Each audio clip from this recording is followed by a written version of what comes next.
नमस्कार दोस्तों आप सभी ने लद्दाख का नाम सुना होगा। जी हाँ, वही लद्दाख जो प्रेजेंट टाइम में इस समय वहाँ पे बहुत ही ज़्यादा हिंसा हो रही है।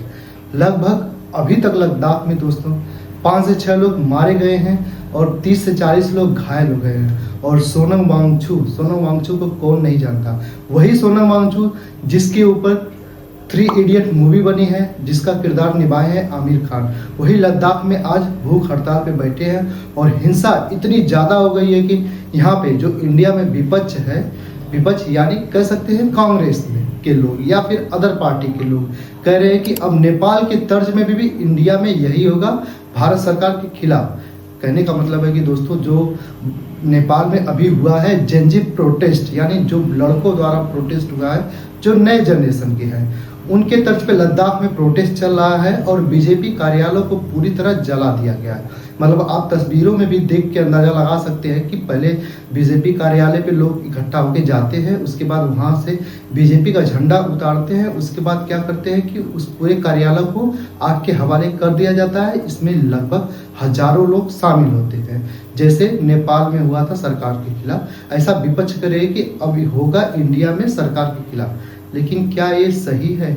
क्या ऐसा इंडिया में हो सकता है? जी नहीं, ऐसा इंडिया में नहीं हो सकता है। नेपाल इतना सा देश है और इंडिया बहुत ही बड़ी कंट्री है जहाँ पे 36 राज्य है, उसी में से एक यूनियन टेरिटरी है जिसका नाम है लद्दाख। लद्दाख वही लद्दाख दोस्तों जो आज से लगभग 2019 के पहले जम्मू कश्मीर का हिस्सा हुआ करता था। जब भारत सरकार ने 370 धारा हटा दी तो जम्मू कश्मीर के बहुत सारे इलाकों को अलग अलग हिस्सों में बांट दिया। उसमें से एक बांटा था लद्दाख को तो दोस्तों बांट दिया था और जम्मू कश्मीर को अलग कर दिया था। लेकिन जम्मू कश्मीर में तो प्रोटेस्ट नहीं चल रहे हैं, फिर आखिर लद्दाख में ऐसा हो क्या रहा है कि लद्दाख में लोग सरकार के खिलाफ आ गए हैं, लोग सड़कों पे आ रहे हैं, सीआरपीएफ की गाड़ियां तक जला दे रहे हैं, मिलिट्री पे हमला कर रहे हैं। ऐसा पहले हुआ करता था 2005 या फिर 2010 उसके टाइम हुआ करता था। ऐसी हिंसा फिर देखने को बहुत ही ज़्यादा मिल रही है। वो तो ठीक है, लेकिन सोनम वांगचुक और कुछ बहुत बड़े उनके समर्थक, सोनम वांगचुक बहुत बड़े जो है IITian है, उनका नाम तो सभी लोग जानते ही होंगे। और दोस्तों उनके साथ पूर्व सैनिक भी या फिर लद्दाख के बहुत सारे लोग हैं जो उनके साथ भूख हड़ताल पे लगभग 10 दिनों से बैठे थे। बैठने के बाद दोस्तों धीरे धीरे वो अपनी जो सारी तस्वीरें थी, सारी वीडियो थी, सोशल मीडिया पे पोस्ट किया करते थे सोनम वांगचुक। और दोस्तों देखते देखते धीरे धीरे लोगों की तबीयत जो है बहुत ही ज़्यादा बिगड़ने लगी। और जैसे जैसे तबीयत बिगड़ने लगी वैसे वैसे लद्दाख में आक्रोश आ गया।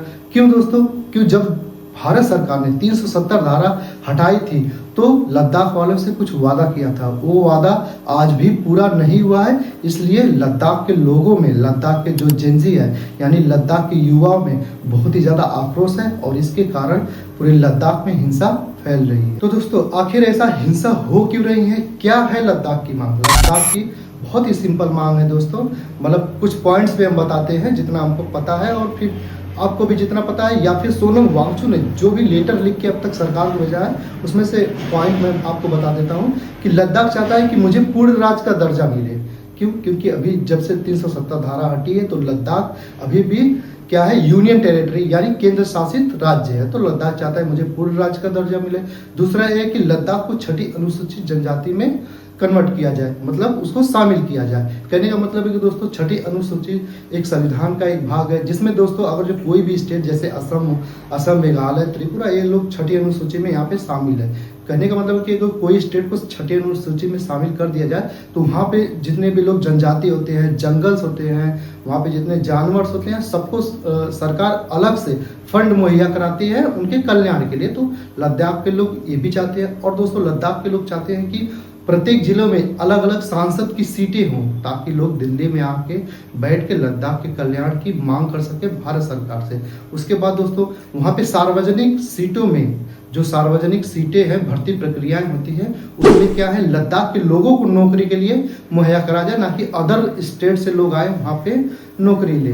ठीक है। उसके बाद पर्यावरण और उद्योग से संबंधित मामला हो, ताकि उद्योग से संबंधित मैं मामला क्यों कर रहा हूँ, क्योंकि वहाँ पे जितने भी उद्योग लगेंगे तो लद्दाख के लोगों को फायदा होगा और वहाँ के नागरिक भी बेरोजगार से रोजगार में कन्वर्ट हो जाएंगे। तो ऐसा सोनम वांगचुक का कहना है कि ये होना चाहिए और इसी के लिए लोग प्रोटेस्ट कर रहे हैं और सोनम वांगचुक और उनकी पूरी टीम जो है बैठी है भूख हड़ताल पे।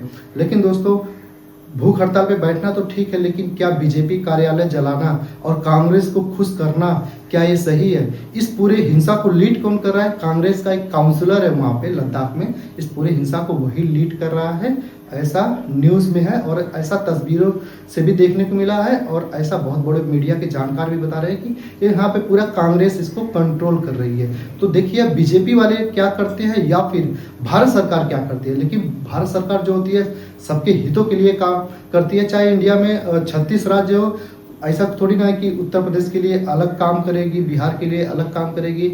जो केंद्र का कानून होता है सबके लिए समान होता है और सबके लिए ही बेनिफिट होता है। लेकिन जो यहाँ पे लोग कह रहे हैं कि नेपाल की तरह यहाँ पे हिंसा होगी, तो ऐसा कहना कहीं से भी उचित नहीं है। तो आपकी क्या राय है यार, आप कमेंट सेक्शन में जाके बता सकते हैं। और बहुत ही अच्छे से लद्दाख के बारे में हमने जो भी पॉइंट थे आपको बताया।